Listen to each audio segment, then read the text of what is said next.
Main चाहिँ म चाहिँ कहाँ परे त भन्नुहुन्छ भने फौजी एक्सनमै खास गरी जनमुक्ति सेनामै या गर या मर या गर भन्ने चाहिँ त्यो खालको एउटा चाहिँ रण मैदानमा चाहिँ परियो।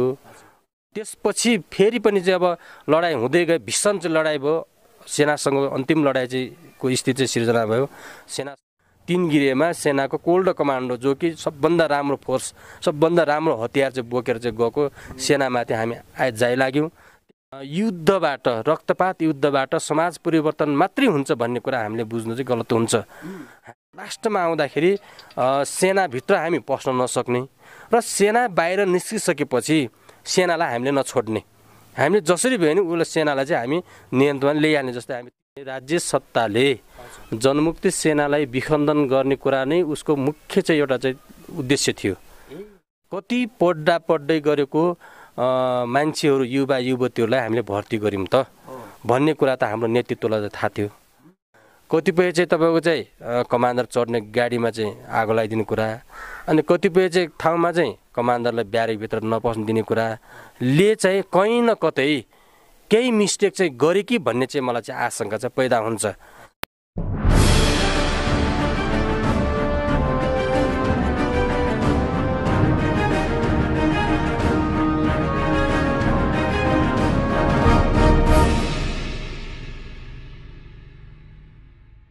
सर, यहाँले हाम्रो टप नेपाल टिभीमा स्वागत छ। धन्यवाद। अहिले पछिल्लो समय दिनहरू कसरी बिताइराख्नु भएको छ सर? अहिले अब यो लकडाउनको टाइम पनि भयो, यो कोरोना भाइरसबाट बच्नको लागि भिडभाड हुने चाहिँ ठाउँहरू र कामहरू नगर्ने, खास गरी अब घर वरपर मात्र चाहिँ अब चाहिँ सीमित ठाउँमा चाहिँ घुम्ने बस्दै यही चाहिँ भइरहेको छ। जो लामो समय माओवादीको जनयुद्धभित्र बिताउनु भयो समयहरू होइन? हजुर, म त मेरो चाहिँ झन्डै 12-13 वर्ष जनयुद्धमा चाहिँ तयार मेरो चाहिँ उमेर बित्यो। कुन तहसम्म पुग्नुभयो सर जनमुक्ति सेनाको संरचनाभित्र चाहिँ? म ब्रिगेड कमान्डरसम्म चाहिँ पुगेँ र ब्रिगेड कमान्डर पछि चाहिँ म स्वैच्छिक अवकाशमा निस्केको। स्वैच्छिक अवकाशमा निस्किँदाखेरि चाहिँ कुन डिभिजनबाट निस्किनु भयो? म अब बस्न त 4थो डिभिजन पनि बसेँ, अनि त्यसपछि लगत्तै म चाहिँ 6औँ डिभिजन दशरथपुर सुर्खेतमा चाहिँ त्यहाँबाट चाहिँ स्वैच्छिक अवकाश निस्क्या।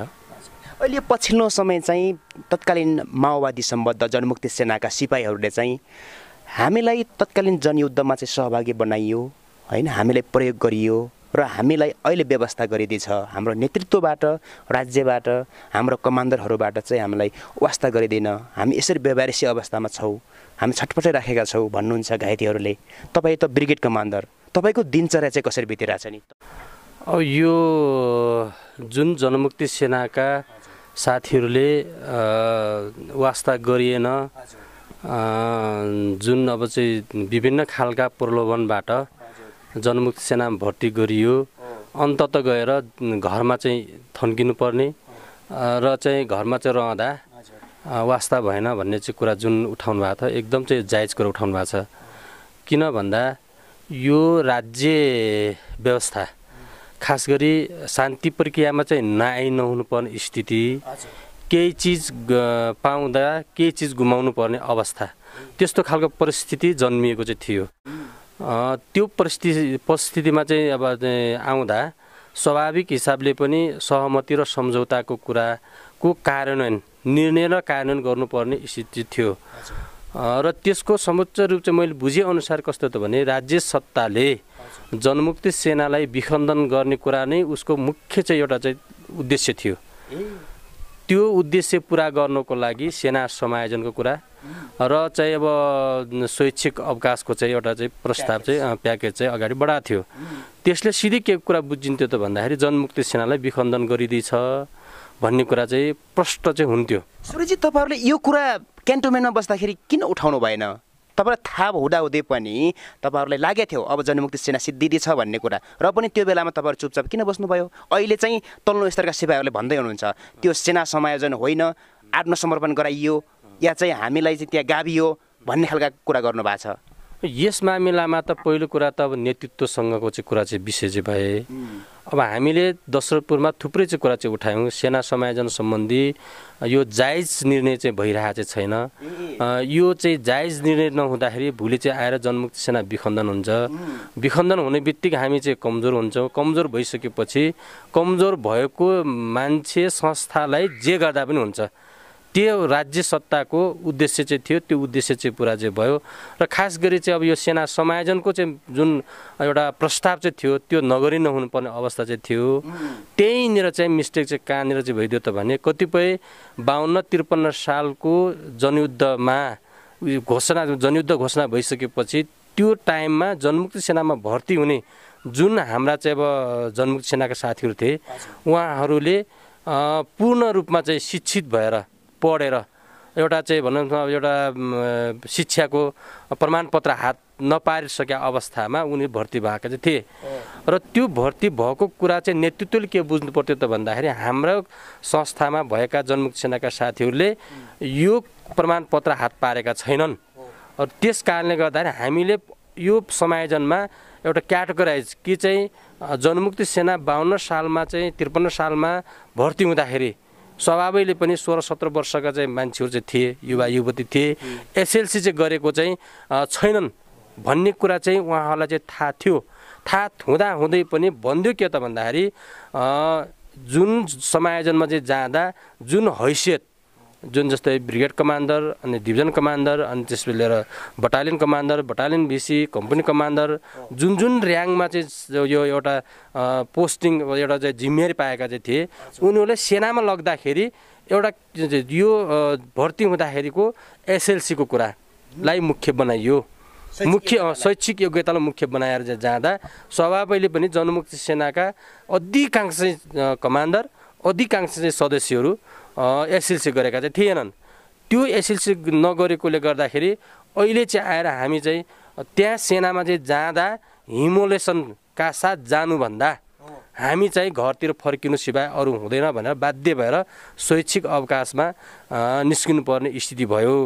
त्यो स्थिति भइसकेपछि फेरि पनि के गरिनु पर्थ्यो त भन्दा हाम्रो पार्टी नेतृत्वले, हाम्रो पार्टी संस्थाले जनमुक्ति सेनाका साथीहरू जब क्यान्टोनमेन्टबाट शैक्षिक अवकाशमा निस्किसकेपछि उनीहरूलाई तत्त ठाउँका जिल्लाका चाहिँ नेतृत्वले, जिल्लाका चाहिँ एउटा जिम्मेवार व्यक्तिहरूले सङ्गठित हिसाबले जनमुक्ति सेनाको नामाङ्करण नगरे तापनि त्यो जनमुक्ति सेना भङ्ग भइसकेको थियो, तर उनलाई पार्टी सङ्गठनमा पहिलो कुरा के हुन्थ्यो भने जोड्ने त्यो खालको एउटा वातावरण बनाइनु पर्थ्यो। त्यो हुन सकेन।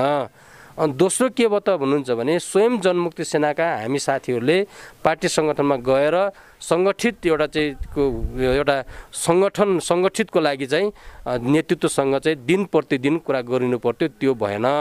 त्यो नहुँदाखेरि कर्मशः दिन बित्दै जाँदाखेरि जनमुक्ति सेना चाहिँ कहाँ छ, के गरिँदैछ भन्ने कुरा चाहिँ त्यो थाहा नभइसकेपछि अहिले चाहिँ अलि चाहिँ आफ्नै तरिकाले चल्ने हैन, आफ्नो चाहिँ अब चाहिँ जुन अब एउटा बुद्धि छ, विवेक छ, त्यो अनुपातमा चाहिँ काम गर्ने र चाहिँ सबै अधिकांश जनमुक्ति सेना साथीहरू कमान्डरदेखि लिएर सदस्यसम्मका साथीहरूले जुन बाबुबाजेले जे काम गर्नुभएको चाहिँ थियो, कुतो कोडालो जुन गर्नुभएको थियो त्यो नै काम चाहिँ अङ्गीकार गर्दा स्वभावैले पनि हामीले चाहिँ बाबुबाजेले गरेको कामबाट माथि उठेर समाज परिवर्तन गर्ने जुन सोच थियो त्यो सोच चाहिँ अन्तत गएर त्यो चाहिँ पुरा भएन र फेरि पनि बाबुबाजेले गरेको कामप्रति नै हामी चाहिँ लाग्नुपर्ने स्थिति भयो। त्यही सँगसँगै मैले पनि खास गरी चाहिँ अब घरमा आइसकेपछि जुन शैक्षिक अवकाशबाट लिएको रकम थियो त्यो रकमबाट मैले चाहिँ सुरु गरेँ। मैले पसल चाहिँ गरेको चाहिँ थिएँ र त्यो पसल पनि त्यति अब चाहिँ पहाडमा रोल्पा जस्तो ठाउँमा त्यो त्यति चाहिँ अब फाइदाजनक देखिएन। नदेखिसकेपछि झन्डै 2-2.5 वर्ष चाहिँ सम्म चलाइयो, त्यसलाई चाहिँ छोडिदियो। त्यसपछि चाहिँ अब म स्थानीय निर्वाचनमा चाहिँ यो त्रिवेणी गाउँपालिका रोल्पा बाट चाहिँ खास गरी गाउँपालिका अध्यक्षमा थियो र त्यहाँ पनि अन्तर्घात भयो। अन्तत गएर मैले चुनाव हार्नुपर्ने स्थिति भयो र अहिले आउँदाखेरि खास गरी चाहिँ मैले चाहिँ अब सामान्य चाहिँ अब यो चाहिँ कन्स्ट्रक्सनको चाहिँ कामहरू साथीहरू जो पुरानो साथीहरू चाहिँ चलाइरहेका चाहिँ साथीहरू हुन्, उहाँहरूसँग चाहिँ साझेदारी गरेर त्यो काम गरिरहेको छु। अलिकति जनमुक्ति सेनाको इतिहासतिर फर्किनु सर। जुन बेलामा तपाईँहरूले मुलुक परिवर्तन गर्ने भनेर, समाजको व्यवस्था रूपान्तरण गर्ने भनेर 10 वर्षसम्म जनयुद्ध सञ्चालन गर्नुभयो। 17,000 मान्छेहरूले रगत बगाए, हजारौँको सङ्ख्यामा अङ्गभङ्ग छन् होइन। त्यो जनमुक्ति सेनाको टिमलाई त्यो जनयुद्धबाट शान्ति वार्तामा अवतरण गर्दाखेरि के भन्ने थियो, के आश्वासन दिएर चाहिँ ल्याइएको थियो शान्ति प्रक्रियामा, अलिकति भन्न मिल्छ? त्यो भन्न मिल्छ। खास गरी अब मेरो जनयुद्धमा लाग्दा सबैभन्दा कलिलो उमेर जो कि 18-19 वर्षको उमेरमा म चाहिँ जनयुद्धमा लागेको हो। र त्यो जनयुद्धमा लाग्दाखेरि खास गरी समाजमा भएका कुप्रथाको अन्त्य, सम्मान व्यवहार होइन, समान एउटा चाहिँ एउटा हक र अधिकार भन्ने कुरालाई नै चाहिँ अब अक्षरशः पालना गर्नुपर्छ भन्ने कुराको एउटा मात्र चाहिँ उद्देश्य लिएर म कलिलो उमेरमा जनमुक्ति सेनामा चाहिँ लागेको चाहिँ हो। र जनयुद्धमा लागिसकेपछि मेन चाहिँ तपाईँको पोलिटिक्स र चाहिँ फौजी कुरा चाहिँ यो दुई विधि चाहिँ एक आपसमा सम्बन्ध हुन्छ। एकातिर फौजी चाहिँ अब फौजी आक्रमणपछि चाहिँ पोलिटिक्सले त्यसको चाहिँ व्याख्या होइन, यसको तालमेल मिलाउने सन्दर्भमा मेन चाहिँ म चाहिँ कहाँ परे त भन्नुहुन्छ भने फौजी एक्सनमै, खास गरी जनमुक्ति सेनामै या गर या मर या गर भन्ने चाहिँ त्यो खालको एउटा चाहिँ रण मैदानमा चाहिँ परियो। अब त्यहाँ चाहिँ खास गरी चाहिँ अब हाम्रो एउटा मात्र उद्देश्य, हामीले धेरै ठाउँमा लडाइँ पनि लड्यौँ। हामीले त्यति बेलाको सन्दर्भमा साथीहरू बिचको भावनात्मक सम्बन्ध अत्यन्तै प्रगाढ, असाध्यै राम्रो, जो कि त्यो भावनात्मक सम्बन्धले साथी मर्दा त्यो मरेको साथीको इन्काउन्टर गर्ने, साथीलाई चाहिँ मारिने दुश्मनहरू कहाँ चाहिँ जाइ लाग्ने, मर्न बदला भाव चाहिँ अब चाहिँ हामीमा चाहिँ पैदा हुन्थ्यो। त्यो केले बनाउँथ्यो त भन्दा साम्यवाद, त्यो केले बनाउँथ्यो त भन्दाखेरि समाजवाद, त्यो केले बनाउँथ्यो त भन्दाखेरि जुन समाजमा देखिएका कुप्रथा चाहिँ छ त्यसको अन्त्यको कुराले नै हामीलाई चाहिँ एउटा चाहिँ ओतप्रोत चाहिँ बनाउँथ्यो र हामी चाहिँ बदला भावबाट हामी चाहिँ त्यसरी चाहिँ अब जान्थ्यौँ। र त्यो हुँदै जाँदाखेरि धेरै लामो पहिलो चाहिँ वार्ता चाहिँ सरकार र चाहिँ पूर्व तत्कालीन माओवादीको बिचको चाहिँ एउटा चाहिँ वार्ता कुरा पनि हजुरलाई चाहिँ थाहा छ। अनि त्यति बेला पनि हामी चाहिँ लाई यो थाहा थियो कि युद्धबाट, रक्तपात युद्धबाट समाज परिवर्तन मात्रै हुन्छ भन्ने कुरा हामीले बुझ्नु चाहिँ गलत हुन्छ। हामीले सङ्घर्ष, वैचारिक सङ्घर्षबाट पनि हामीले यो समाजलाई रूपान्तरण गर्न सक्छौँ भन्ने कुरा पनि यो हामीले बुझेका थियौँ। र हामीलाई यो आशा थियो कि पहिलो वार्तामा हामी चाहिँ हामीले र हाम्रो पार्टीले जुन खालको चाहिँ एउटा परिकल्पना चाहिँ गरेको छ समाज रूपान्तरणको, साम्यवादको, त्यो वैचारिक सङ्घर्षबाट हुन्छ भन्ने कुरा चाहिँ हामीले ठानेका थियौँ। तर त्यो वार्ता असफल जो भइदियो। त्यसपछि फेरि पनि चाहिँ अब लडाइँ हुँदै गयो, भीषण चाहिँ लडाइँ भयो, सेनासँग अन्तिम लडाइँ चाहिँ को स्थिति चाहिँ सिर्जना भयो, सेनासँग चाहिँ लडियो भिडियो र चाहिँ हामीलाई चाहिँ पछिल्लो चरणमा आयो के त भन्दाखेरि हामी सेफ ल्यान्डिङ हुनुपर्छ। हामी यो नेपाल भनेको दुई ढुङ्गाको तरुल हो। त्यस कारणले गर्दाखेरि हामीले 75 चाहिँ हाम्रो मागहरू, हाम्रो चाहिँ विषयहरूको सम्बोधन हुन्छ भने केही 25% चाहिँ गुमाएर भए पनि हामी वैचारिक सङ्घर्षबाट समाज रूपान्तरण गर्नुपर्छ भन्ने कुरालाई अलिक बढी फोकस भयो। त्यहाँसम्म आउँदाखेरि करिब पनि न सेनालाई जित्न सक्ने स्थिति, न हामीले जित्न सक्ने स्थिति, एउटा बराबरीको स्थिति चाहिँ थियो।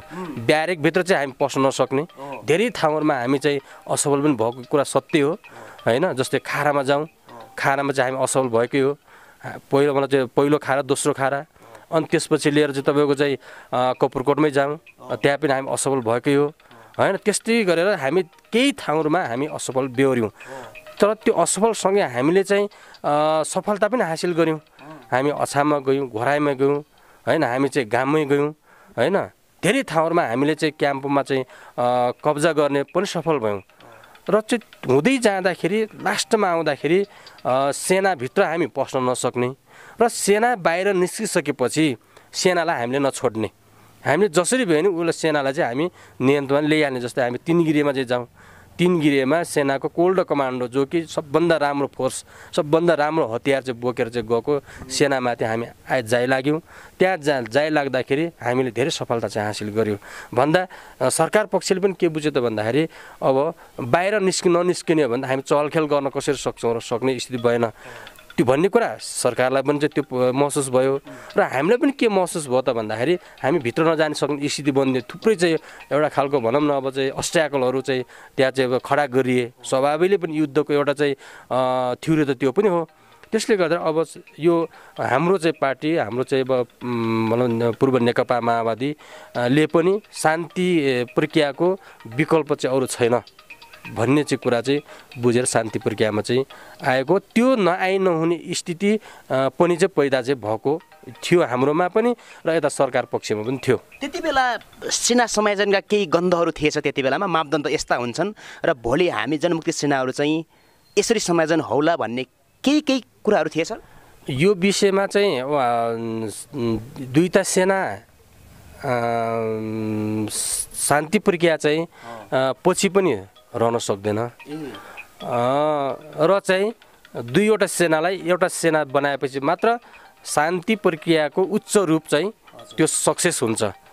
त्यो नेपालमा दुईटा सेना चाहिँ भयो भने त्यो चाहिँ शान्ति प्रक्रिया चाहिँ त्यो टुङ्गोमा पुग्दैन भन्ने कुरा त हामीले बुझेका थियौँ र सेना समायोजन हुन्छ र सेना समायोजन हुँदा हामीले के गर्ने भन्ने कुरा चाहिँ का कुराहरू आउँथे। हामीले के जिम्मा ल्याउने त हामीले चाहिँ अब वादी पीडितहरूको मतलब चाहिँ सुरक्षाको कुरा सीमा सुरक्षाको कुरा हैन यिनी कुराहरू चाहिँ आउँथे। तर हामीले चाहिँ बेला बेला चाहिँ खास गरी जनपद र सेनाको बिचको चाहिँ अब कुनमा चाहिँ हामी गाप बिँदाखेरि सजिलो हुन्छ त भन्ने सन्दर्भमा तर्क चाहिँ कसैको चाहिँ सेना समायोजनको सेनातिर चाहिँ जोडिँदाखेरि सजिलो हुन्छ भन्ने चाहिँ आन्थ्यो र कतिपय कस्तो आउँथ्यो त भन्दाखेरि यता चाहिँ के अरे यो जनपदतिर चाहिँ समायोजन हुँदा ठिक हुन्छ भन्ने तर्कहरू आउँथ्यो। अनि शिक्षाको सन्दर्भमा पनि के आउँथ्यो त भन्दाखेरि मेन गरी हाम्रो बुझाइ टार्गेट कहाँ थियो त भन्दाखेरि जनमुक्ति सेनामा जुन हैसियत काम गरिरहेको थियो त्यही जिम्मा त्यही पद चाहे त्यो सेनामा होस् चाहे त्यो जनपदमा होस् जाँदा त्यो लागू हुनुपर्छ भन्ने कुरा हाम्रो चाहिँ जब्बर चाहिँ त्यो चाहिँ हाम्रो माग थियो। एक दोस्रो के थियो त भन्दाखेरि हामी पेन्सनको कुरा चाहिँ थिए। पेन्सनमा हामी जुन जनमुक्ति सेनामा भर्ती भयौँ त्यही मितिदेखि नै गनेर हामीलाई पेन्सनको चाहिँ टाइम तोकिनुपर्छ भन्ने चाहिँ कुरा चाहिँ हामीले राखेका थियौँ। तर चाहिँ हेर्दा चाहिँ कस्तो देखियो त भन्दाखेरि केही हामी चाहिँ चुक्यौँ सेना समायोजनमा। शिक्षामा चाहिँ आउँदाखेरि हामी चुक्दा हामी कतिपय समायोजनमा चाहिँ जाने चाहिँ इच्छा हुँदै पनि घरतिर फर्किनु पर्ने स्थिति भयो। कतिपय चाहिँ कस्तो भयो त भन्दाखेरि जे हुन्छ अब अरू बाहिर चाहिँ निस्केर चहल पहल आफ्नो चाहिँ परिवारलाई अब घाँसबासको ग्यारेन्टी गर्ने कुनै पनि आधारहरू नदेखिसकेपछि अब त्यो डोमिन त भए पनि अथवा चाहिँ जुन पद छ त्यो पदभन्दा तल झरेर भए पनि समायोजनमा जाने भन्ने निर्णय गरेर साथीहरू चाहिँ गएको चाहिँ छन् गए। समग्रमा सेना समायोजनको प्रक्रियामा चाहिँ के त्रुटिहरू भयो भन्ने कुरा नै हो होइन। के चाहिँ हुनु पर्थ्यो? तपाईँ एउटा कमान्डर पनि हुनुहुन्छ होइन, तपाईँले के कुराहरू पनि सोच्नु भएको थियो होला त्यति बेलामा? खासमा तत्कालीन शाही सेना र तत्कालीन माओवादीका जनमुक्ति सेनाहरूको बिचमा त्यो सेना समायोजन हुँदाखेरि बिचमा चाहिँ के हुनु पर्थ्यो? मापदण्डहरू चाहिँ कसरी तय गरिनु पर्थ्यो सर? अब त्यो त अहिले जति चाहिँ कुरा चाहिँ गरे पनि त्यो एउटा इतिहासभन्दा अरू केही पनि हुन सक्दैन। खास गरी इतिहासलाई फर्केर हेर्दाखेरि शिक्षामा जनमुक्ति सेनाको मतलब उसको प्रमाणपत्र कति थियो त हैन, कति पढ्दै गरेको मान्छेहरू युवा युवतीहरूलाई हामीले भर्ती गऱ्यौँ त भन्ने कुरा त हाम्रो नेतृत्वलाई थाहा थियो हैन। हाम्रो रोल्पा जस्तो ठाउँमा को पढ्न पाएका थिए कि थिएनन् भन्ने थाहा थियो। थाहा हुँदै पनि शिक्षामा हामीलाई चुकाए। शिक्षामा चाहिँ चुकाउँदाखेरि अधिकांश मान्छेहरू चाहिँ त्यहाँबाट निस्किनु पर्ने स्थिति भयो।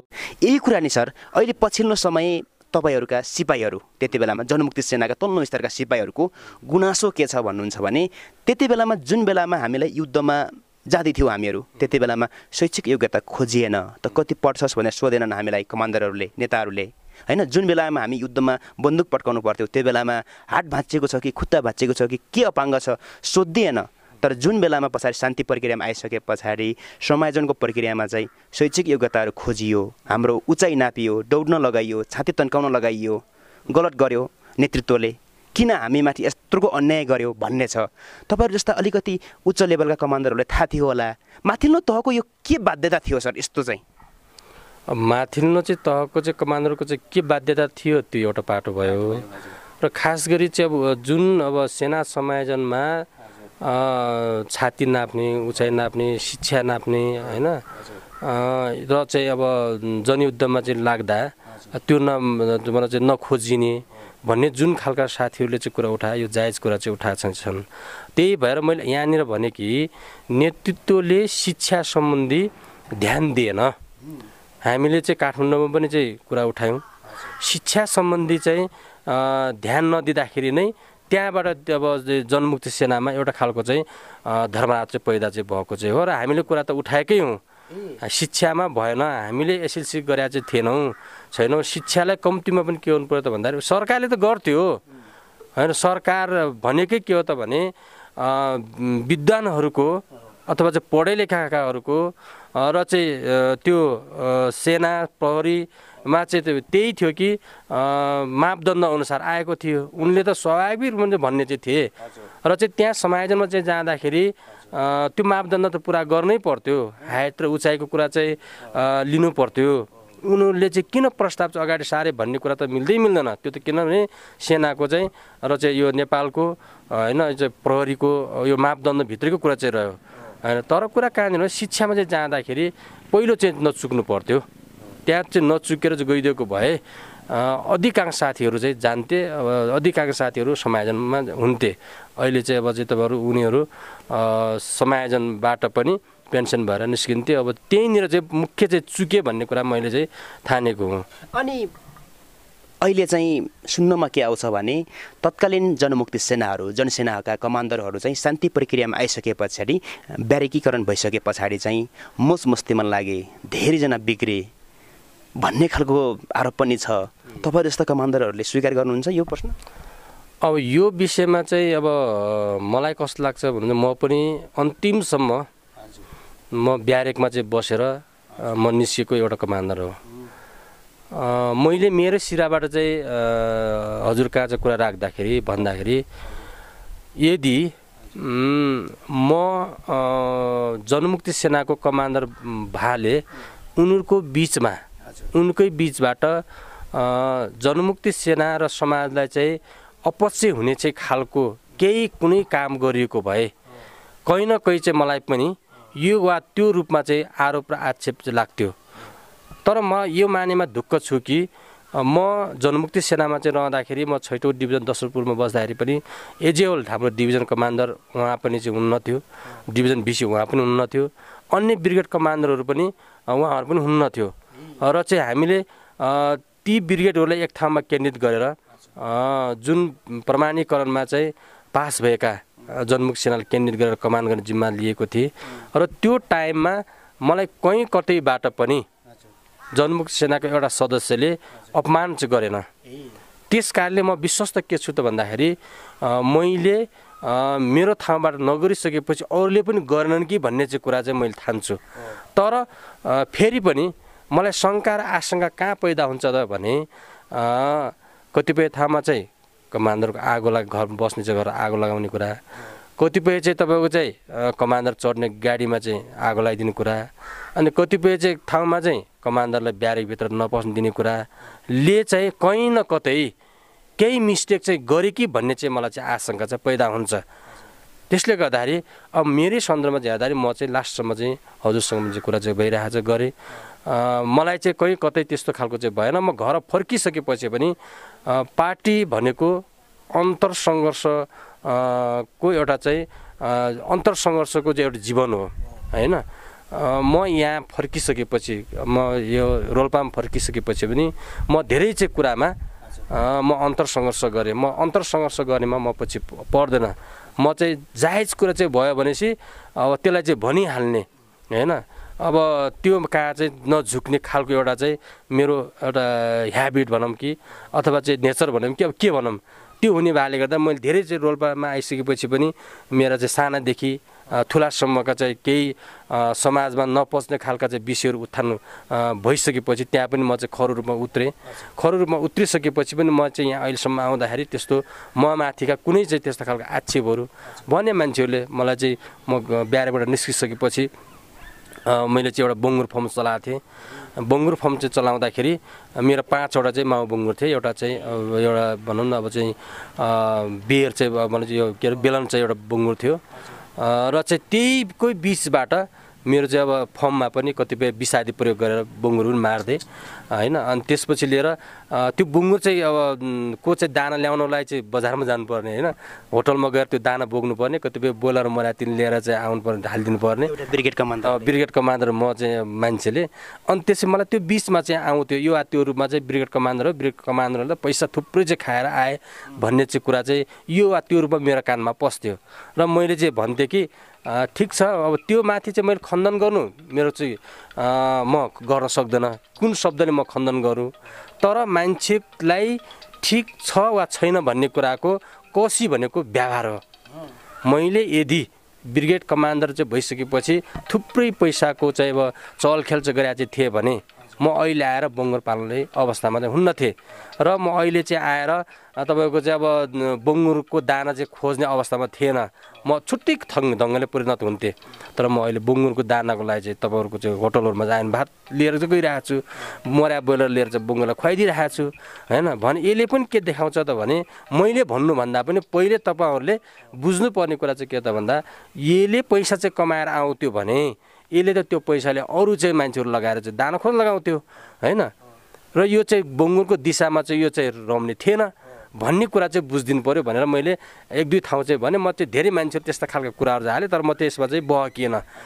त्यसले गर्दाखेरि मलाई चाहिँ शङ्का लाग्ने चाहिँ कुरा जुन खालका हरकतहरू जनमुक्ति सेनाका साथीहरूबाट चाहिँ भए त्यसले यदा कदा चाहिँ कहीँ मिस्टेक भयो कि अब प्रमाण चाहिँ मसँग छैन, तर त्यस्तो खालको हरकत हुँदासम्म किन ती चाहिँ जनमुक्ति सेनालाई चाहिँ एउटा कानुनको दायरामा लिएन त? नल्याउनुको पछाडि कारण के हो त? कि त आफै कमजोरी गरिएको थियो कि भने चाहिँ तपाईँको चाहिँ अब उनीहरूले चाहिँ कमजोरी गरेका चाहिँ थिए भन्ने कुरा त भयो नि। त्यसले मलाई यदा कदा केही नहुने स्थिति जो सिर्जना भयो यसले कहीँ न कतै हामी चाहिँ कमजोरी गर्नेतिर चाहिँ हामी लागेका थियौँ कि त भन्ने आशंका चाहिँ मलाई चाहिँ पैदा चाहिँ हुन्छ। जसोतसो तपाईँहरू त समाजमा स्थापना हुनुभयो, समाजमा फर्किनुभयो होइन, घर परिवारमा फर्किनुभयो। मैले थुप्रैजना जनमुक्ति सेनाका सदस्यहरूसँग अन्तर्वार्ता ल्याएको छु, उहाँहरूसँग प्रत्यक्ष रूपमा भेटघाट गरेका छु। उहाँहरू अन्तर्जातीय विवाह गरेकै कारण अहिलेसम्म परिवारले स्वीकार गरेका छैन। शान्ति स्थापना भएको लामो समय बित्यो, अझै पनि कतैतिर दुःख गरेर बस्नु भएको छ होइन। माओवादीमा झोला पर्दै माओवादीमा झोला बोकेर लागिस् भनेर बुवा आमाले अहिलेसम्म पनि घर परिवारमा बोलाउनु भएको छैन, गाउँमा फर्किने अवस्था छैन। कैयौँको तपाईँको सम्पत्तिहरू त्यागेर निस्किनु भएको थियो, उहाँहरू गाउँमा फर्किन सक्ने अवस्था छैन, समाजमा फर्किन सक्ने अवस्था नै छैन भन्नुहुन्छ। तपाईँ के भन्नुहुन्छ सर यसमा? यो अन्तर्जातीय विवाहको सम्बन्धमा त मलाई कस्तो लाग्छ भने सबैभन्दा उत्तम विवाह भनेको अन्तर्जातीय विवाह नै हो। त्योबाट जन्मिएको बच्चा र एउटा चाहिँ जातबाट चाहिँ जन्मिएको बच्चामा भिन्नता चाहिँ स्वाभाविक हिसाबले हुन्छ। त्यो सोचाइको हिसाबले, त्यो चाहिँ अब बडी स्ट्रक्चरको हिसाबले, सबै हिसाबले त्यसको चाहिँ फरक चाहिँ आउँछ। त्यो वैज्ञानिक विवाह पनि हो र त्यही वैज्ञानिक विवाहकै कारणले गर्दाखेरि अन्तर्जातीय विवाह चाहिँ पनि सुसम्पन्न चाहिँ भयो र चाहिँ देशमा चाहिँ छुवाछुत अन्त्य घोषणा पनि सरकारले चाहिँ गर्यो। मलाई लाग्छ यो चाहिँ अन्तर्जातीय विवाहकै कारण भन्ने चाहिँ कुरा यो कारण हो। त्यो मुख्य कारण मलाई कस्तो लाग्छ भने अन्तर्जातीय विवाह गरेर घरतिर फर्किसकेपछि उनीहरूको रोजीरोटीको सही व्यवस्थापन, हात चाहिँ मुखमा जाने त्यो खालको सही वातावरण, परिवारहरूको सही सेटिङ र चाहिँ अब परिवारहरूलाई सुख मनले चाहिँ बस्ने त्यो खालको अवस्था सिर्जना नभइसकेपछि यो वा त्यो रूपमा विषयहरू उत्थान भए। कतिपय आएर चाहिँ जाँड रक्सीमा थोक्यो होइन, लोग्नेले जाँड रक्सी खान्छ त्यहीँ चाहिँ झगडा हुन्छ। कतिपय आउँछ चाहिँ त दलित होस्, दलितसँग चाहिँ विवाह चाहिँ भयो, गरेँ मैले गलत गरेँ भन्नेतिर आयो होइन। भने यिनी चाहिँ के भन्छ कारण हुन् मुख्य कारण भने चाहिँ के हो त भने जुन परिकल्पनाका साथ चाहिँ जनयुद्धमा लागेका थिए, जुन परिकल्पनाका साथ चाहिँ उनीहरूले अन्तर्जातीय विवाह गरेका थिए, त्यो परिकल्पना चाहिँ पुरा नहुँदा नै आएका चाहिँ के भन्छ त कारण अन्तर्जातीय विवाहको जुन चाहिँ अब डिबेट हुने कुरा, सम्बन्ध विच्छेद हुने कुरा चाहिँ हो जस्तो लाग्छ मलाई। अन्तिममा सूर्यजी, हिजो जनमुक्ति सेनाहरू तपाईँहरू जे सपना बोकेर युद्धमा होमिनु भयो, जे सपना जे एउटा कल्पना गरेर चाहिँ हजारौँको सङ्ख्यामा साथीहरू गुमाउनु भयो होइन, आफू पनि घाइते हुनुभयो होइन, रगत बगाउनु भयो, जनयुद्धमा बलिदान गर्नुभयो, त्याग गर्नुभएको छ र ती सपनाहरू आज कहाँ छन् होइन? त्यो माओवादीको आन्दोलन कहाँ पुग्यो, त्यो जनयुद्धको मर्म चाहिँ कहाँ छ आजभोलि, र स्वयं आफू एउटा कमान्डर, ब्रिगेड कमान्डर कहाँ छु र हिजोका ती सिपाहीहरू चाहिँ कहाँ छन् जस्तो लाग्छ तपाईँलाई? अब यो जनयुद्धमा जुन खालको परिकल्पना चाहिँ हामीले गरेका चाहिँ थियौँ, त्यो परिकल्पना अनुपातमा चाहिँ त्यो पुरा चाहिँ भएको छैन, अझै पनि चाहिँ बाँकी नै चाहिँ छन् र चाहिँ अझ गर्दा गर्दा चाहिँ अब वाम एकताको कुरा चाहिँ आयो होइन। अब वाम एकताको कुरा आउँदाखेरि नेपालमा भएको थुप्रै वाम घटकहरूको पार्टी एकीकरण कुरा चाहिँ चलिरहेको छ र ठुला ठुला पार्टी नेकपा एमाले पूर्व, नेकपा माओवादी पूर्व अहिले चाहिँ नेकपा भएका चाहिँ छन् र चाहिँ आशा छ जुन जनयुद्धमा हामीले परिकल्पना गरेर लागेका थियौँ ती परिकल्पनाहरू चाहिँ पुरा हुन्छन् र केही कति भएको छैनन् भन्ने त मलाई पनि लाग्दैन होइन। राजतन्त्रको अन्त्यको कुरा, गणतन्त्रको स्थापना चाहिँ कुरा, जातीय भेदभाव अन्त्यको कुरा होइन, जुन खालका चाहिँ यिनी चाहिँ जनयुद्धकै एउटा चाहिँ मर्म र भावनाबाट भएको कुरा चाहिँ हुन्। तर जति चाहिँ अब चाहिँ एउटा चाहिँ समाजवादमा हुनुपर्ने हाम्रा काम र कर्तव्यको कुरा जो छन् त्यो चाहिँ पुरा भएको छैन। जहाँसम्म लाग्छ म अझै पनि आशावादी छु, अहिले ठुलो पार्टी भएको छ, नफुटोस् जस्तो लाग्छ मलाई। अहिले माथि चाहिँ तपाईँको चाहिँ अब हाम्रो मुख्य चाहिँ अब नेतृत्वजीहरूको बिचमा चाहिँ विभिन्न खालको चाहिँ अब विषयमा चाहिँ डिबेट चाहिँ चलिरहेको छ, हामीलाई चिन्ता पनि लागिरहेको छ।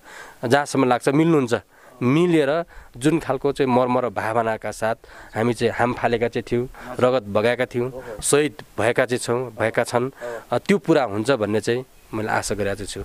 आज महत्त्वपूर्ण समय उपलब्ध गराउनु भएकोमा तपाईँलाई एकदम धन्यवाद। धन्यवाद।